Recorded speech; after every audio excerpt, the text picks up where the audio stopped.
How you doing? And welcome back to Kyosin and Mark Taekwondo. Today I'm going to be showing you a quad roundhouse kick combination. So I'm going to show you a clip of that in just a second.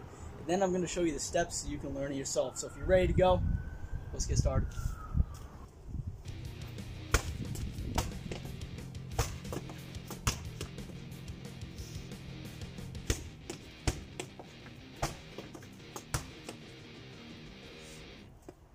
So you just saw the first version, which is the whole combination, but just like any combination, you're going to need to be able to do all of its component moves well before we can do it. So the first thing, if you want to build up this combination, is you want a good roundhouse kick.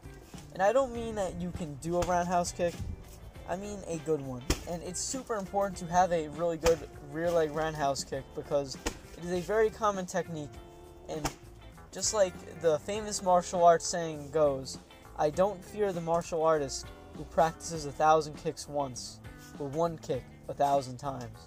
So if you have a really great basic kick like this, you can drop a lot of power with a lot of speed. And just a tip, look at my guard. When I kick, the backhand becomes a front, and just as you can see, I'm whipping it around. So make sure you have a good chamber, which means your knee is bent as you whip it around, and then you extend out towards the end. It just gives you that much more speed, and of course retract it on the way back so they can't grab your leg. So this is a little different, but pretty much the same. We're doing a long roundhouse kick, but the second your foot touches your target, I want you to pull it back down to the floor. So watch. Kick down. So my guard is back up within a second, my stance is back up within a second, I'm ready to go. It's going to be hard for your opponent to grab your leg, and this is also a great way to switch your foot in the middle of the sparring ring. So kick, drop, pull back, keep that distance. Same tips as before, because it's the same long roundhouse kick, except you're switching up the footwork. And now we have the instant roundhouse kick, or the lead leg. So what's important here is that you can lift your leg up and whip it so you have enough power to make a difference here. What helps with that is a lot of core strength exercises. And as you can see, my back foot moves just to give me a little bit more torque, a little more power, and it helps my technique just be that much cleaner. Just like a normal roundhouse kick, when you bend and do the same chamber, you want to get that leg back down as fast as possible. That's for two reasons. One is so you can throw another kick as quick as you can, and also it makes it harder for someone to grab your foot. So when you kick, someone can dodge it, they can block it, or they can grab it. And grabbing it's pretty dangerous because now you've lost a limb and you're in a bad position. So pull it down as fast as you can, and just like any roundhouse kick, this can go to the head, to the body, or to the legs, depending on where your target is. You can even kick the angles to try to sweep your opponent. It's a great technique. So now here's the next thing we're doing. We're really building up now. You're going to step up instant roundhouse kick, or lead leg. So what this does is it lets you extend the range of your technique, and also it lets you hit your opponent or hit your target and then back up, so more distance control. Now if you notice, the footwork is very similar to the long roundhouse kick where you step down. It's because it is similar.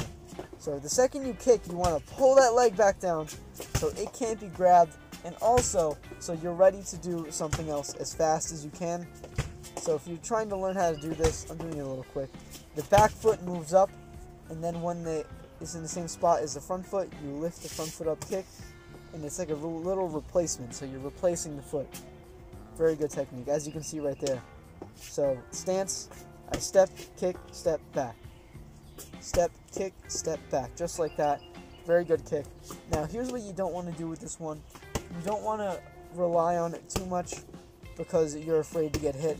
Sometimes you need to get into close range. Sometimes you can use this to keep the distance. It's all about balance. You can't rely on one, or your opponent will come at you with something else. So, boom, just like that. Very great technique.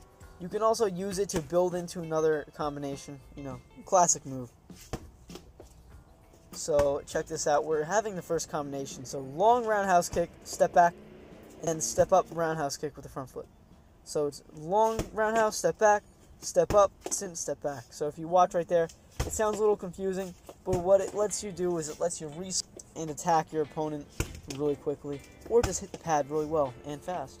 But what this does is it lets you do two sides and hit it twice. You can go to the levels, so you might want to go body shot, headshot, or headshot, body shot, but you can mix them up the same level. You can go like leg kick, head kick, or whatever you want. It really depends on what you're setting up.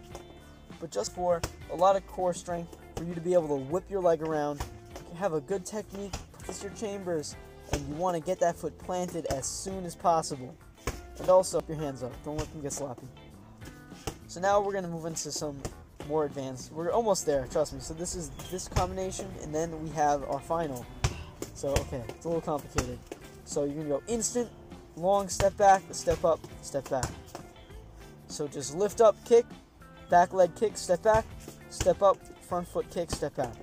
It's really not as hard as it sounds when I try to say it, but just look at the screen and you can see the motions. So you just lift the front foot, then you kick the back foot, step back, and then you step up, kick with the front foot, step back. There's a lot of roundhouse kicks to do in a combination, but if you can do this, you're pretty good. You're pretty set right now. So once you're good at this, you're ready to try the 4 kicks that I was trying before. The very good combination. It's pretty impressive. So let's get set. So you're going to start off with a low kick, down low. So you go instant kick up high, then back leg kick, step back, then step up, kick, step back with the front foot. So just watch up here. It's kind of hard to explain. Look at the video, it'll tell you. So the reason it's low kick with the back foot and then using the same foot you kick up high is because when you kick the leg like that, it puts your opponent off balance, and then you can kick him up high. It's a great opportunity. I remember when I was at my old dojo, I used this on someone who was like 6 foot something. He was pretty huge, and because I hit him down low in the legs, it put him off balance enough for me to get the headshot. So just look at the combination. It takes a lot of effort, a lot of practice, and a lot of footwork. But if you can do this, you can totally pull it off if you wanted to. You can also hit the heavy bags with it. And just like always, keep practicing it. Build up. And all the lessons you take from the other techniques, I want you to put into this one. It's a great move set. You should try it sometime, especially when the gyms and dojos open back up. So just like always, I hope you enjoyed the Taekwondo kick combination. It's a great way to use the roundhouse kick. And when the punching bags become available at gyms and dojos again, I want you to train it. I'll be training it at home with mine. And like always, get out there, and I'll see you next time.